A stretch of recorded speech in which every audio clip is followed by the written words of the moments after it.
Okay, so what we're going to do today is we're going to get into what's called a split stance press. Now, this is definitely a little bit more advanced in the pressing realm because you really have to know how to control your body in space, especially your shoulder. Now, that's a challenge, but it's also an asset to the exercise. It forces you to control your body.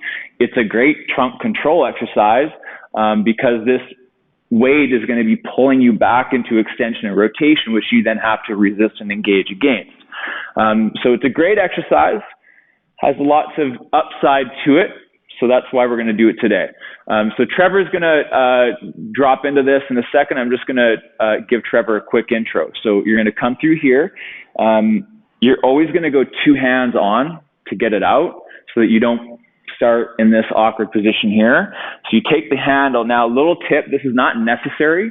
You could come over top of the bar like this, but this thing ends up wrapping around your arm, which isn't all that comfortable. If you come underneath it, it's a little more comfortable. Now, if you were doing a high to low, you'd probably come over top because then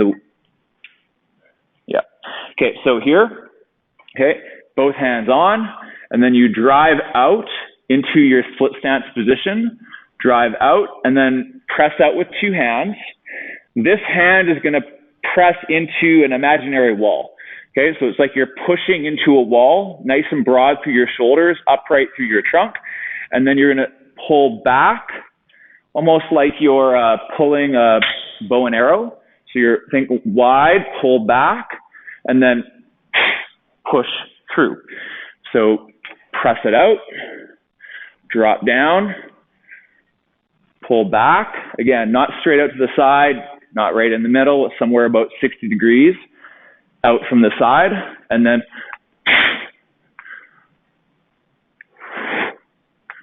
okay, I'll drop into that.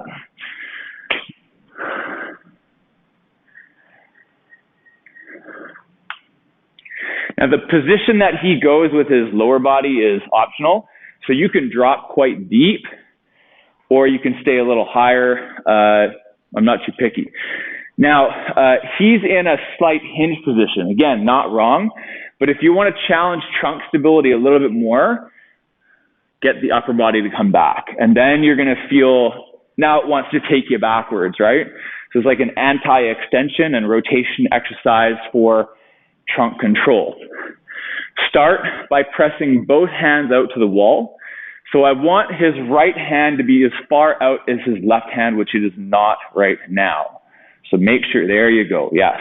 Finish the press out of that right side. Now, slowly pull that bow and arrow back. Pull back, yeah, stay there, pause,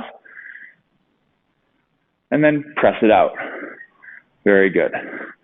And then slowly pull back, pause there, and then press it out. Good. Now again, not right or wrong. His elbow's pretty high, more challenging position for the shoulder. Try dropping the elbow down a little bit lower just so we can demonstrate that. So if he's right about there, it's just going to be a little bit more of a stable position for his shoulder, and then press it out. Good. Slowly back, and then press it out. Good.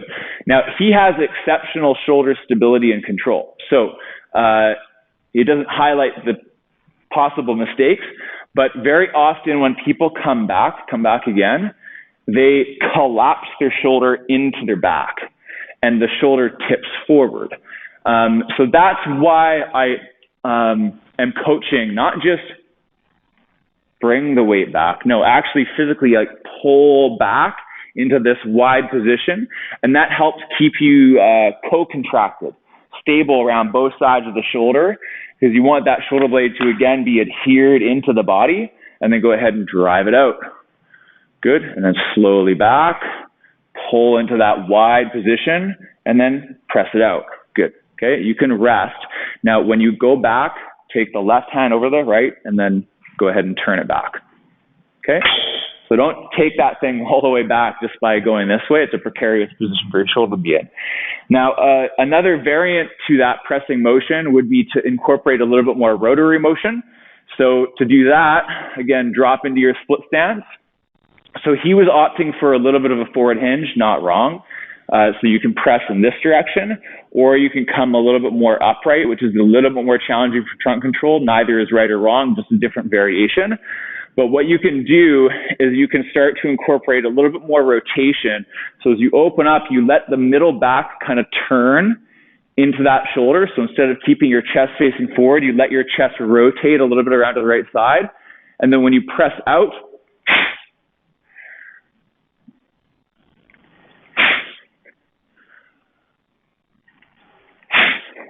okay.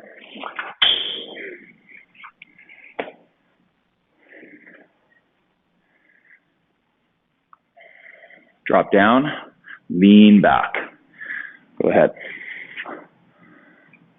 And then drive it out. Good. Good. Go a little slower.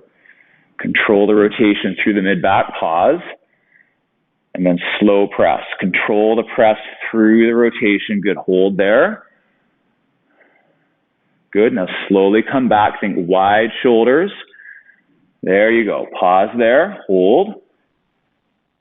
And then slowly press it out. I'm forcing him to go slower because I want him to control that full rotation. Slowly come back.